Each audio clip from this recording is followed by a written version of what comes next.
এ ব্যক্তি কি কি কাজ করবে দুনিয়ায়, এ ব্যক্তি দুনিয়ায় কি কি কাজ করবে সব লেখা হয়ে গেছে। এখন যদি একটা চোর বলে যে আল্লাহ পাক আমার তাকদিরে লিখেছিলেন যে আমি চুরি করব, তাই আমি চুরি করেছি। এখন যদি একজন ধর্ষক বলে আল্লাহ আমার তাকদিরে লিখেছিল যে আমি ধর্ষণ করব, তাই ধর্ষণ করেছি। এখন যদি যারা এই জনগণের কিছু সম্পদ আত্মসাৎ করে খেয়ে ফেলছে তারা যদি বলে আল্লাহ তাকদিরে লিখছিলেন জন্যই দুর্নীতি করেছি, তাহলে কথাটা কি হবে? গ্রহণযোগ্য হবে? এখন যদি দলিল দেয় তাকদিরে তো লেখা ছিল। এই আকিদাটার নাম হচ্ছে জাবারিয়া আকিদা। কি আকিদা?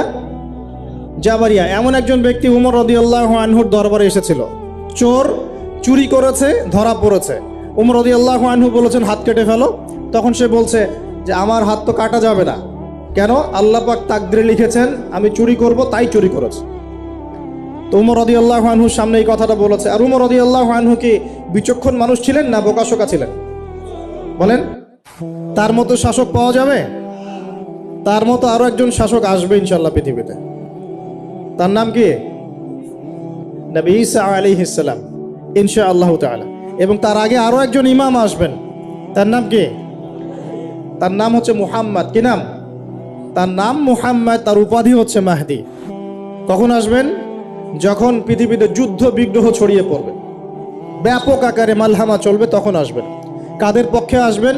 মুসলিমদের পক্ষে। কি উদ্দেশ্যে আসবেন? সারা বিশ্বে জুলুম তুলে ফেলার জন্য। এবং আরেকটা কি উদ্দেশ্য? ওই জেরুজালেম উদ্ধার করার জন্য।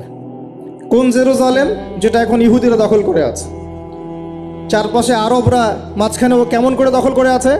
আরবদেরকে হাতের মুঠোয় নিয়ে নিয়েছে। এই কারণে মুনাফিকদের উপর টিকে আছে সে, এবং তার পশ্চিমা মিত্রদের উপর টিকে আছে। ঈসা আলাইহিস সালাম কেন আসবেন?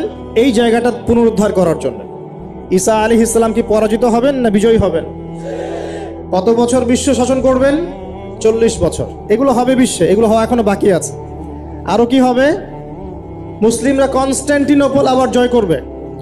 এই কনস্ট্যান্টিনোপলের মধ্যে ফিতনা দেখা দিবে অচিরেই, মুসলিমরা ওইটা আবার দখল করবে ইনশাআল্লাহ তাআলা। আরো কি হবে? বললাম ভূমিকম্পের বছরগুলো আসবে সামনে, এবং মুতায়নুন শাদীদ, মহামারীও আসবে।